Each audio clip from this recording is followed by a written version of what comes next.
evening, I come to you with a message of leave-taking and farewell, and to share a few final thoughts with you, my countrymen. We have been compelled to create a permanent armaments industry of vast proportions. 3.5 million men and women are directly engaged in the defense establishment. The total influence, economic, political, even spiritual, is felt in every city, every state house, every office of the federal government. We recognize the imperative need for this development, yet we must not fail to comprehend its grave implications. In the councils of government, we must guard against the acquisition of unwarranted influence, whether sought or unsought, by the military-industrial complex. The potential for the disastrous rise of misplaced power exists and will persist.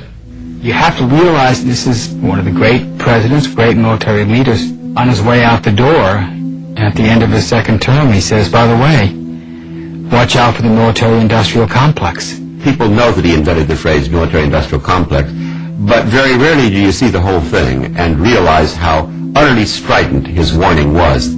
I think it's one of the most profound statements ever made by an American president. Just like George Washington gave his warnings about foreign entanglements and things like that, my dad was giving his warning against letting this military-industrial complex get out of hand. We must never let the weight of this combination endanger our liberties or democratic processes.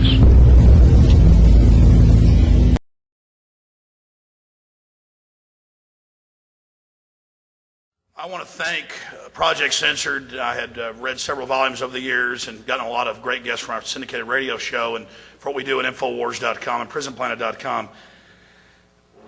And one of the last speakers talked about it's not George Bush, it's not Dick Cheney. They are. They're errand boys, they're puppets for the military-industrial complex that Eisenhower warned us about.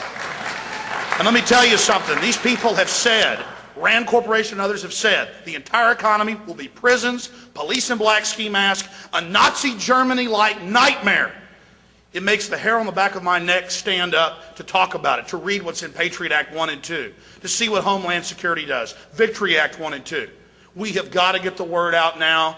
We have got to warn everybody because this military-industrial complex and their PNAC and their NORTHCOM plans state that they will carry out the terror, that they will engineer the crises so that they can offer their solution.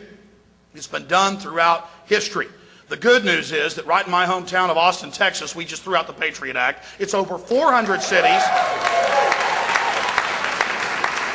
It's over 400 cities. It's not 170. It's not 250. It's over 400 cities and towns. That's being censored. It's now 3 states with about 3 or 4 others about to repudiate it. We have a Bill of Rights culture, a liberty culture growing, and across the board. In radio interviews I do and on my own syndicated show, liberals, conservatives, black, white, old, young, they know it's tyranny. They know George Bush wants to be a dictator, and people are waking up everywhere. So be part of history. Everybody out there watching, be part of history, educate yourselves on the facts, research the truth, and then get out there and speak out to everyone in your community about history, that powerful men and powerful people want more control, and it's happening again, and it can happen in America. If we don't do this, we're delivering our children and our culture and our society into the pit of a new world order global system of complete tyranny. And if America falls, the rest of the world will be swallowed by this neo-fascism that will make Brave New World in 1984 look like a cakewalk. Thank you so much for being here, and thank you for standing up against tyranny. Infowars.com. RT sitting down with Tom Engelhardt of TomDispatch.com, a blog described as a regular antidote to the mainstream media, and author of The American Way of War, How Bush's Wars Became Obama's. Sir, thank you for sitting down with us today. Good to be here. I'd like us to start off by taking a look at the extent of the U.S. military presence throughout the world right now. It's global. I mean, that's the first thing you can say. The Pentagon, it's a little hard to tell in detail. The Pentagon usually admits to about yearly to about 800 military bases or sites from macro to micro, but in their count, They don't include anything in a war zone. And at Tom Dispatch, you know, we've done some reporting, for instance, on the Afghan war, or the present Afghan war zone, where we have upwards of 400 bases, again, from tiny combat outposts to enormous, basically American towns with boardwalks, with fast food joints and whatever that we've just built, more or less from scratch. And there's certain countries where the countries are embarrassed that there are military bases there. It's really hard to say. I mean, 800 to 1,000, maybe more, depending on what you're counting. It's an awful lot. It's an imperial presence of a kind I don't think we've ever seen in history. And it's particularly strange because the bases, traditionally, bases more or less were the way you kept colonies. But for us, the bases are actually the thing. When you say global, it's a frightening word. It sounds like every single country throughout this globe has some form of military presence from the United States there.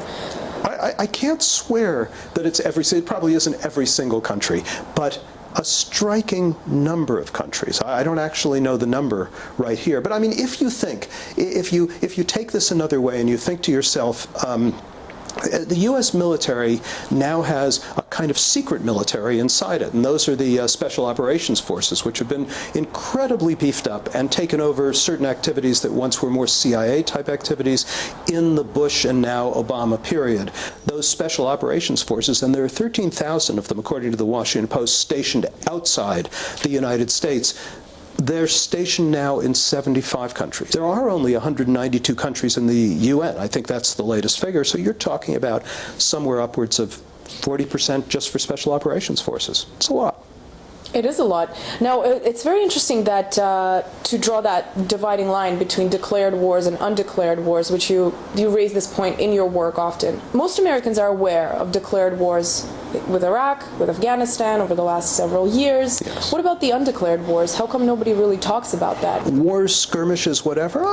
You know, it's hard to know in this country what people know. I mean, even the wars. The Afghan war, for instance, has disappeared, more or less disappeared, for years at a time from, I think, From the media? Well, from public consciousness. You know, it's hard to say. With the U.S. media, you can always find something. I mean, there's something there. That is, it's not that there's ever no coverage, but you have to be a news jockey like me. You have to be reading the inside pages of the papers. The war in the Pakistani borderline, Americans obviously know very little about that. I mean, we are proud of our drones, and so we're caught always between calling it a covert war and actually bragging about it. And Americans are remarkably detached from the wars that are being fought in their names and the various other military positions and so on and so forth on the globe. It's one of the things that I focus on is just the degree to which we are doing things that Americans could know about but basically don't. We have to put some of that blame on the media, who is essentially responsible for bringing some of that information to the people. Yes. And I have to ask you, do you feel like the media and the military are sort of sleeping in the same bed at this point?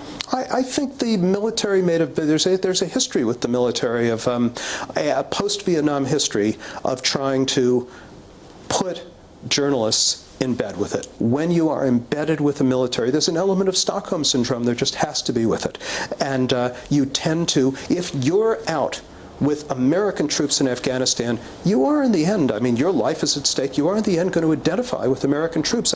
Let me ask you this. You've spent years deciphering sort of the militarization of the U.S. foreign policy. When should that line be drawn between, you know, reasonable national defense and really kind of paranoid expansionism? Is that line ever drawn anymore? No, it basically is no longer drawn, and so what you really get is you get American treasure poured into, by the multi-billions, into remarkably strange wars abroad. I've long been convinced that if Osama bin Laden, you know, had a dream for him and a nightmare for us, it was to involve us in inconclusive wars in distant lands that would cost us a fortune. There's a kind of an intelligence, national security bureaucracy that's fed in this country off fear. And Americans are irrationally scared. Terrorism, since 2001, the number of Americans who have been, you know, killed by terrorist actions, it's above shark attacks, but below anything else dangerous in our world.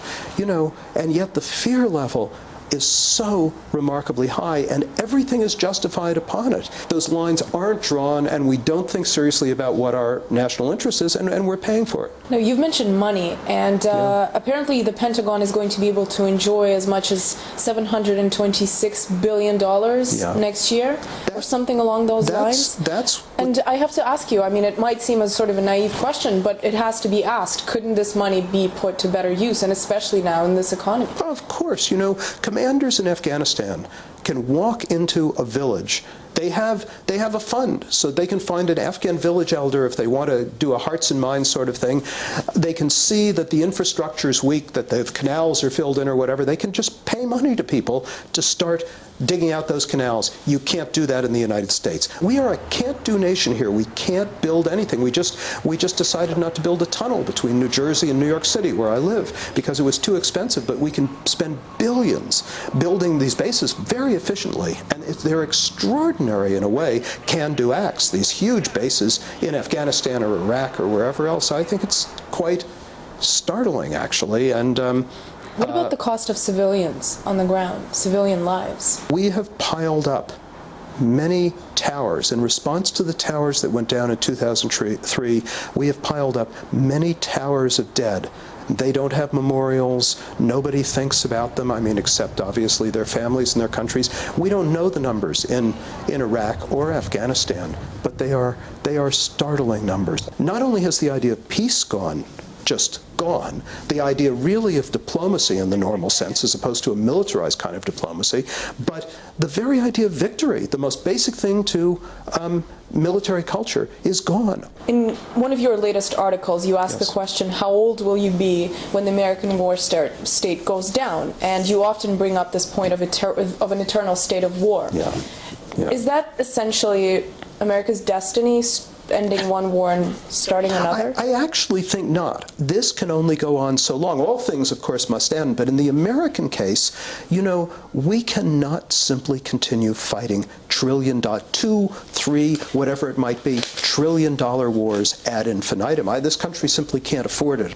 Washington thinks that we're in a slow, long, manageable decline. I think this country, like the Soviet Union in an earlier period, it's in decline now. This is what Americans know. Ask the question, is this country in decline? 65% of Americans in the most recent polls say, yes, we are in a state of decline. Americans feel this. Washington doesn't fully feel this yet.